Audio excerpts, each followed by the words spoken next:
Howdy, y'all. Welcome to another exciting episode of UFO in the Know. I for surely dirtily have some pretty exciting stuff to talk about with the new presidential release of UFO files. There's a lot of pretty interesting stuff in there. I think overall impression from the files is that they made it clear that the astronauts of almost all the generations and the military has somewhat frequently encountered UFOs or UAP, and it's a regular, somewhat regular occurrence, right? Other things I've seen there and there, another alleged body of an alien, but it was in some old uh, letters sent to the FBI, and it was kind of grainy. Um, Overall impression still is just okay. So they're telling us we see UFOs. The military sees UFOs. Astronauts, they see UFOs. Okay. What to do with that information? Well, I think we could draw some conclusions in how it was released to us. It was released on war.gov/UFO. It was released not by a scientific organization, but the War Department. That sort of implies to me that this topic is the domain of the War Department and not any sort of scientific organization. NASA's not releasing this stuff, it's the War Department. Does NASA have probably some of this stuff? I think so. Yeah. They're telling us, or they're not showing it to us, or they're legally required to. They have shown us now.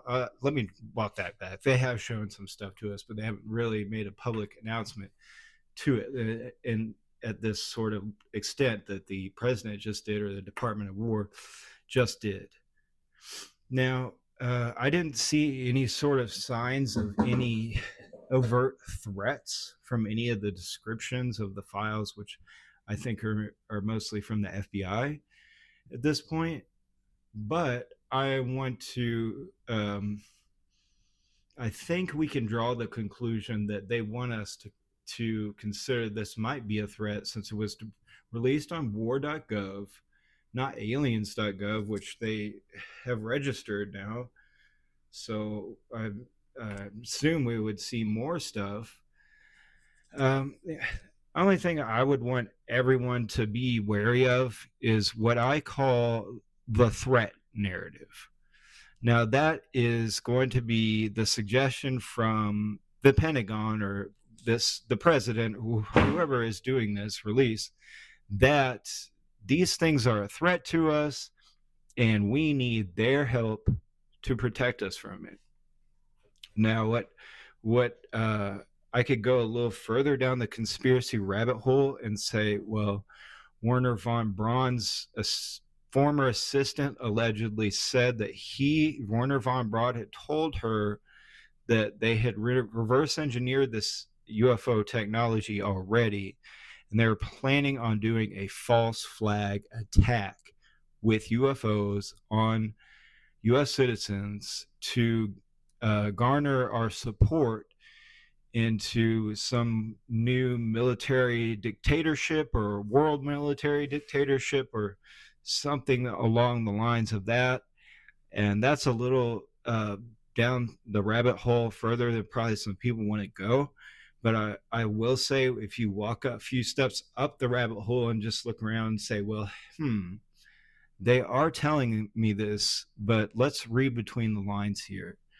Like, at what point are they just going to say, we need more money to reverse engineer UFOs if they hadn't already, right?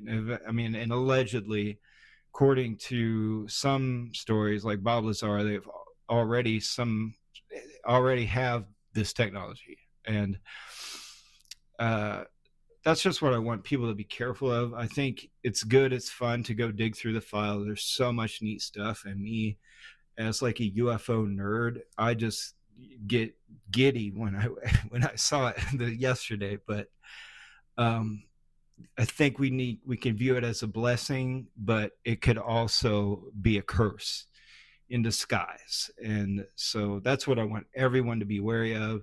If the Pentagon or the Department of War says we need more money next year because UFOs are buzzing us and we need to protect ourselves, or in the event of emergency and we see an alien attack, I would encourage everyone to consider that the alien attack might be some sort of false flag attack, which allegedly, according to legend, I think that idea has been thrown out there and has been multiple times in multiple sources. So that's all I have to say. I think we should dig in, have fun, take a look at the pictures, take a look at some of the videos, read the stories of the astronauts. I thought that was so cool. And I think we're finding out that it's a lot more common for astronauts to see this stuff.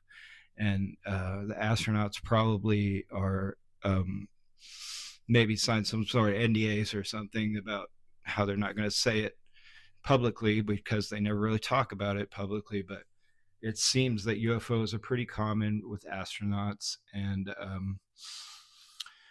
that's all I have to say about it. Just, I think we could all be happy about it, but also kind of be a little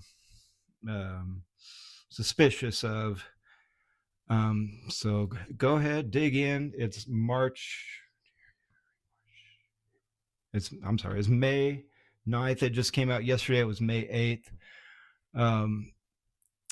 I'll hopefully be making more videos covering what I've learned from these UFO releases. I've kind of covered most of the current one, and I think the Apollo astronauts, the Gemini astronauts, the Skylab astronauts, all seeing something was really significant to me.